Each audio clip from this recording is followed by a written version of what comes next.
ായി സർവലോകർക്കും നന്മയേകും കാരുണ്യമായി ബേത്ലഹേമിന്റെ മാറിൽ ഒരാരോമൽ ഉണ്ണി പിറന്നല്ലോ. ഗബ്രിയേലിന്റെ ദർശന സാഫല്യമായി സർവലോകർക്കും നന്മയേകും കാരുണ്യമായി ബേത്ലഹേമിന്റെ മാറിൽ ഒരാരോമൽ ഉണ്ണി പിറന്നല്ലോ.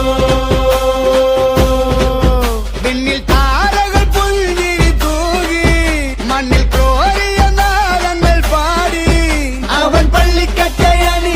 കണ്ണും ചിമ്മി തുറന്നിട്ട് കുഞ്ഞിക്കാരിട്ടടിക്കുക